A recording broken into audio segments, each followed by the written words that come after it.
Welcome back to yet another video. Hope everyone is doing well. This one, again, similar to the other one, is going to be a breakdown of how I made 7.2k on GBP CAD, as well as just a day in the life, take you through whatever stuff I end up getting up to. Let me know which kind of style you prefer. If you prefer me doing a little bit in the a little bit day in the life and a little bit of breakdowns, or you prefer solely the educational, let me know and I can do more of either. Also, side note, first time filming on this camera, so I don't know how it's gonna look, so bear with me, but I guess we'll see. The very first thing I want to show you guys is the new addition to the family, which are the girls. Here they are. There's 6 of them. They're super cute. Some of them are a little naughty, but we love them.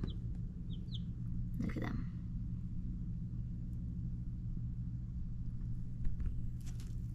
Good morning, good morning. It is currently 8:15 in the morning, and I don't know why I didn't show you guys this before, but I'm currently in a trade which is NZD/USD. Essentially what I'm looking for, let me flip the camera and show you guys. So what I was looking for, if we quickly go to the weekly and let's get rid of this line.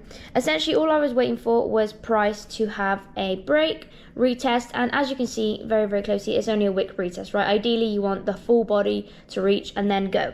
But the chances of the weekly doing that in 1 week is pretty slim, but it's very possible.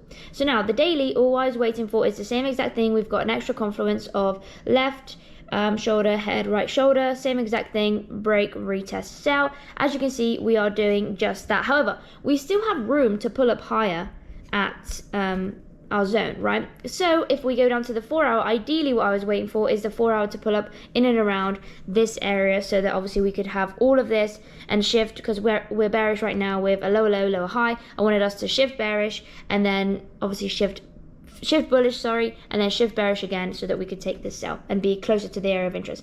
But I mean, we got everything we needed at this point right here. It is a riskier trade. I'm 100% okay with price hitting my stop loss, because if it does, and if it decides to do this, then I could just re-enter the trade.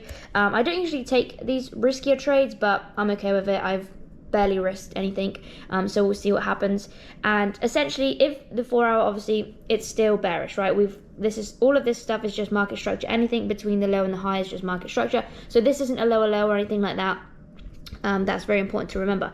So with that being said, if price can pull up all the way up to here and then have a push towards the downside, if we obviously completely disregard this zone and just continue to go higher, then obviously we will be stopped out. But I mean, at the moment, obviously this is on the 2 hour. You know, if we can stay in and around this zone, potentially slightly higher, because obviously the 4 hour structure point within market structure is obviously here. So if we can, you know, hover in and around this area, a little bit of drawdown would be, you know, absolutely fine and whatnot. And then if we can make that push, that would be great. But if we get stopped out, we get stopped out. You know, I haven't taken a loss in, I don't even know how long, so I'm okay with it. So let's see what happens, and it's only 8:18, so keep you guys posted. This is a super random segment of the video because I forgot to record like a bunch of stuff we've done, but we've made it to a place called Tucker's Onion Burgers. Personally, I've never been there before, but I have. It's meant to be good, so we wanted to try it. Well, I wanted to try it. I got this vanilla milkshake as well. It's actually really, really good. The fries just taste like fries. Taste tests. Oh, they're like, okay. Yeah. They're kind of really cooked. Got A whole bunch of stuff. I guess it's pretty cool because you get to, it's probably normal for some of you guys, but like for me, if you're from the UK or anywhere else, bar America, then this isn't a regular thing, I guess. Anyway, so I basically got everything: cheese, bacon, ketchup, mustard, mayo, all the boring stuff. They basically make the burgers, like, they put the onions in the burger itself, like in the patty, and they smash it, and they cook it like that. But I don't like onions. So I'll do the real taste of that. So this is what it looks like. Don't mind my finger. Oh. Do you wanna? Look at it. There's a lot of onions. Oh jeez. Okay. What, you don't like that? Yeah, I don't know. I think it'll be fine. Mine is If you can even hear us, I don't even know.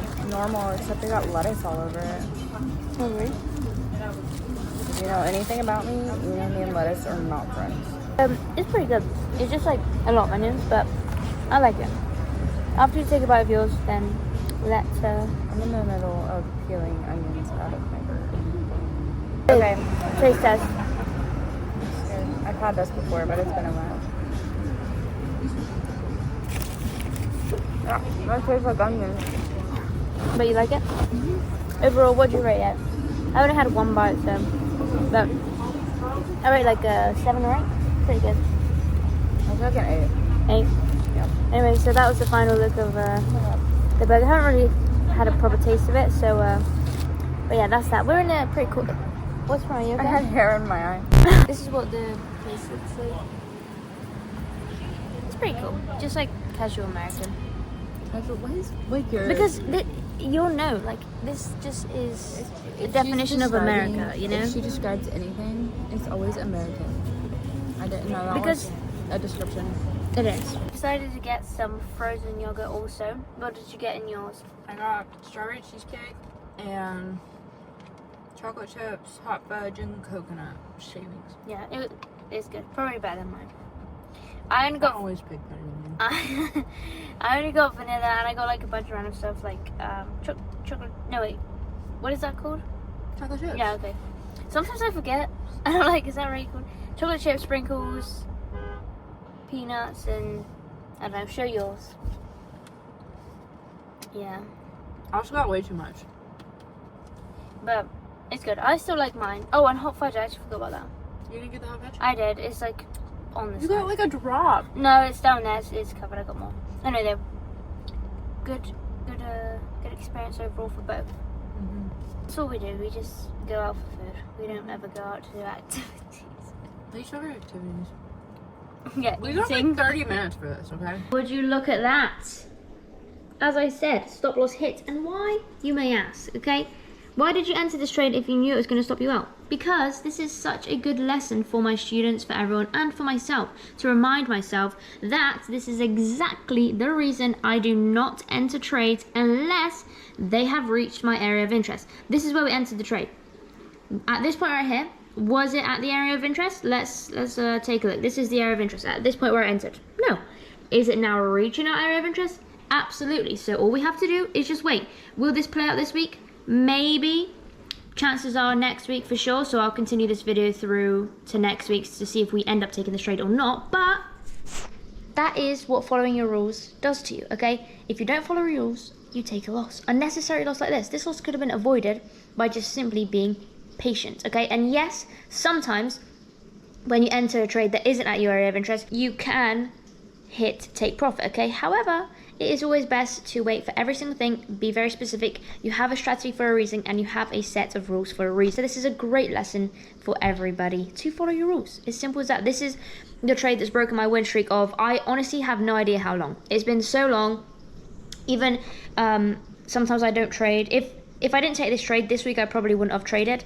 And the loss would have been avoided. So when I say I don't trade every week, this is the reason. To avoid losses like this. Obviously, they still happen. And this was a risky trade, so I think I lost like 700, if that. So super, super tiny. I mean, with the profit of 7.2k last week, the 700 doesn't affect it ever so slightly. So we're all good there. That is why risk management is extremely important, guys. Super, super important. But yeah, I'll keep you posted where else I get up to throughout the day. And apart from that, loss. I actually feel relieved that we have finally taken a loss. So yeah, that's that. But check in with you guys soon. It is, I don't even know how long after, but I'm literally still sat here in the same exact place I was sat before. But I've just been writing down all my trade ideas. I was gonna say all my video ideas and all that stuff. I'm about to film a bunch of videos. I have like literally pages full of the ideas that I have come up with whilst being here for I don't even know how long. So hopefully going to get those all filmed, and but I've just been uploading this YouTube video for you guys, so hopefully that is uploaded soon. The next on the agenda is just going to film, I'm just going to be filming a bunch of these videos and then I'll be done. But I've been looking at NZD/USD. I'll do a full breakdown on why we lost and everything like that. Obviously, if you haven't already seen, or you will be seeing later in this video, how I made 7.2k on GBP CAD, which is also great. And that is a great example when 1 week you win and 1 week you lose. If you have a good risk to reward, a good risk management, then your loss is covered. Like I literally made 7.2k last week and lost 700 this week. The difference is crazy. So crazy. Also, I did lower my risk because I knew this trade was not good. But that's a whole nother thing. let's get into the breakdown part of the video. Obviously this is slightly, you know, a little bit after we took the trade, because as you can see, prices all the way up there when we took the trade, you know, at this point right here. But either way, let's go through it. So as you can see, obviously the first thing we do, same as always, don't change a single thing. We start on the weekly time frame. Are we bearish or are we bullish? As you can see, we are very much so bearish. All we needed for price to do is have a break, a retest, and then sells. So this was a slightly different trade to the usual, because obviously you want the body to have the retest rather than the wick, especially on the weekly. A wick retest also counts, but obviously it's a little bit cleaner if it is the body. However, we had a lovely wick retest at this point right here, which then, if we go down to the daily time frame, is very, very nicely rejecting this zone. As we can see, obviously a nice zone on the daily, slowly rejecting it. Obviously there's more candles here because the daily is simply worth more than the weekly. So now we have a lovely rejection here. We can go down to the 4-hour time frame. On the 4-hour time frame, as we can see, we have created a very solid zone. Okay, we have rejection, rejection, rejection, rejection. All I was waiting for, same as always, was price to have a break and a retest. This point right here is usually where we look for entry and where our shift of structure happens. So the closer we are to the area of interest, the better it is, and the higher risk to reward, etc.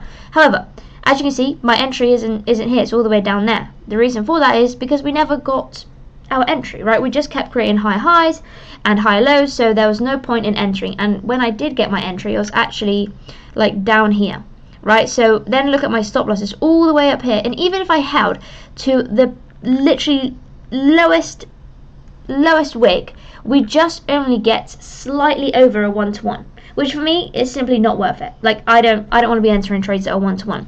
So what I did is simply adapt it, and you know, it's the same principle. As we wait for the 4-hour to create a lower low, we wait for the retest. Same thing happened here. We're waiting for price to, where's my thing? Here we go. We're waiting for price to create a lower low, have the retest, retest the previous structure point, and then shift the structure and then sell. Okay, and that's literally exactly what happened. Usually, obviously, we enter on the initial break and retest and shift the structure, but with this one we had to adapt. Sometimes it's a little bit harder than just the usual, but you know, it's still a great trade. 1 to 2, it's easy. I don't know what to tell you guys. It's the same thing week in, week out. If you watch all the other breakdowns, I literally am like repeating myself, and I don't want to bore you guys, but just practice doing the same thing. Practice following your rules. If you can't follow your rules, it's going to be super hard. That's exactly why this week I didn't take a trade, because what happened was I had everything I needed apart from my entry confirmation, and if I didn't get my entry confirmation, I didn't enter. So you know, we would have lost. I would have lost if I entered without the entry confirmation. So that is literally the whole point of taking losses. That's why we took a loss last week, so that this week we didn't have to make the same mistake again, right? So even though you have every single thing and you're like, oh, I'm gonna risk it, who cares about an entry confirmation, it's actually a really big thing. So anyway, that was how I made 7.2k with this trade. Last week I ended up losing, and then this week no trades, so I think that just evens it out. That's just a reality. Sometimes you win, sometimes you lose, and I haven't taken a loss in a while just because I wait for very specific things. Last week I was just a little bit impatient, and it just didn't work out. So that's the reality. But this week I've learned, I'm like, I'm not doing that again. I'm going back to my old ways of I'd rather not take a trade than lose. That will conclude today's video, but before I end it, I do want to show you guys the chickens, because when I started this video, it was like 2 or 3 weeks ago now, which is crazy. And the beginning, when I first showed you guys, we had literally just got them, so they are much bigger now. We had to get them a bigger tube because they've been jumping out, so we're testing this one out. Hopefully they don't jump out of this one. Well, they never like escaped, but they were like jumping on top of it and like standing there being like, what do I do? So we had to get them a new one, but they're getting so big now, and I don't know, they're just crazy. So I want to show you guys before obviously we end this video quickly. The first thing I do every time I enter is like come into this room, I'm like, count them, make sure there's 6, and I like see there are 6. Okay, anyway, so this is what they look like now. They're just so jumpy now. They love like new stuff. Look at all their feathers. Like, isn't that so insane how massive they are?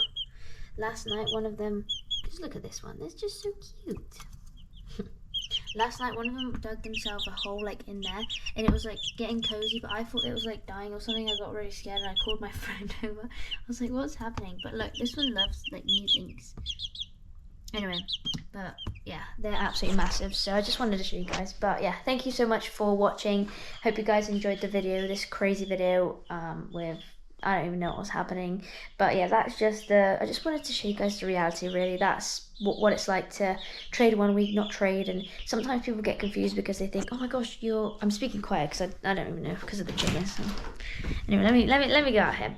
But sometimes people think, oh my gosh, like if you haven't traded, then you don't know how to trade, your strategy doesn't work. Like, but not trading, not taking a trade is also a win, because like, for example, this week I didn't trade and I avoided a loss. So last week, obviously, that lesson was taught that I need to follow the rules, otherwise I will lose. So this week I literally followed the rules and I was like, okay, I didn't get my entry, so I didn't enter. It's honestly as simple as that. I know it's hard because of the whole psychology thing, but you just have to keep going, and the more mistakes you make and the more times you don't follow your rules and you lose, the easier it will be, and finally something will click and you'll be like, okay, maybe I should follow my rules. Because that's what happened to me. Like, before I was profitable, I was like, oh my gosh, I'm gonna lose, why am I losing, why do I keep taking random trades when I'm not following my strategy? And it was just exactly that, I wasn't following the strategy. So anyway, once you learn, take enough trades, you'll realize that maybe the strategy does actually work and I need to follow it. So less is more. Also, an important thing is you don't need capital to trade, okay? All you need is the skill. A lot of people get confused because they're like, oh my gosh, I can't take one trade a week, I can't afford to not trade this week. You can, because if you learn the skill, you can get funded. And then even like 7k in a week or 5k in a week, 3k in a week is a lot of money, right? So all you have to do is just stay focused and learn the skill. Once you have the skill, anything else is possible. All you have to do is remember that it's a journey. It's not as easy as, social media says, buy now, sell now.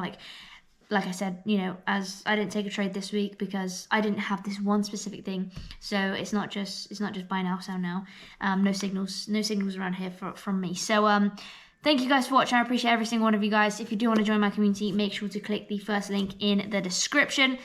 Access to my full trading strategy, access to live weekly calls with the students where we go through the pairs from last week and for next week, and ask me any questions you want, plus many more. Checklist, journal entry, all that kind of stuff. So if you have any questions, just let me know. But just know that I don't do signals, so that is one thing that we stay away from. But thank you guys so much. Enjoy the rest of your week, and thank you again for watching. Appreciate every single one of you guys. So I'll see you guys on the next one.